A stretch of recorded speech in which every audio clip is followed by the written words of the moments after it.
ہمارے نبی پاک صلی اللہ علیہ وسلم نے کس شخص کے بارے میں فرمایا کہ یہ زمین اس کے گلے کا طوق بنا دی جائے گی؟ اس حوالے سے آج ہم سنیں گے۔ عن سعید بن زید رضی اللہ عنہ، حضرت سعید بن زید رضی اللہ عنہ سے روایت ہے، قال قال رسول اللہ صلی اللہ علیہ وسلم، کہتے ہیں کہ اللہ کے رسول علیہ السلام نے ارشاد فرمایا، من اخذ شبرا من الارض ظلما، جس نے ظلماً ناحق ایک بالشت بھی زمین جبراً اس نے لی، فَإِنَّهُ يُطَوَّقُهُ يَوْمَ الْقِيَامَةِ مِنْ سَبْعِ أَرْضِينَ، تو اس کے گلے میں 7 زمینوں کا طوق ڈالا جائے گا۔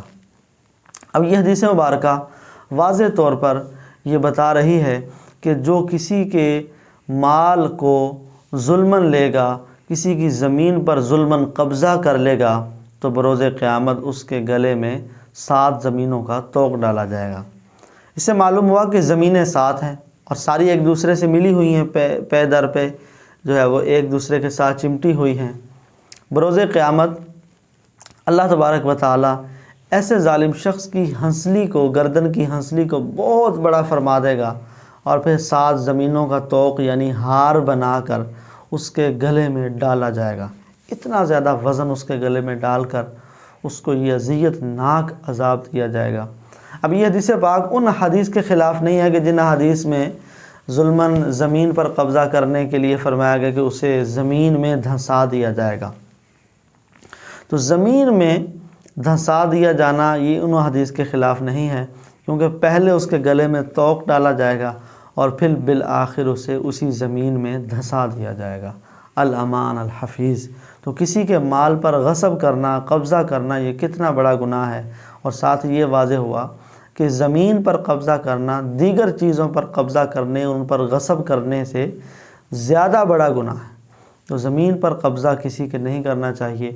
لوگ ایک زمین بنانے کے لیے، ایک گھر بنانے کے لیے سال ہا سال اپنا کماتے ہیں، پھر اس کے بعد جا کر وہ کچھ مرلے کا یا کچھ جگہ کا خرید کر اس پر اپنا گھر بناتے ہیں۔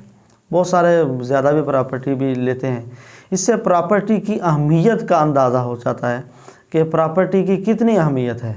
لیکن اللہ تبارک و تعالی نے فرمایا کہ میں زمین و آسمان کا مالک ہوں، اور میں جنت کا بھی مالک ہوں، اور میری جنت اتنی وسیع ہے کہ یہ 7 زمینیں 7 آسمان اس میں سما سکتے ہیں، اور یہ اتنی بڑی جنت میں نے نیک اعمال اور ایمان لانے والے افراد کے لیے تیار کی ہے۔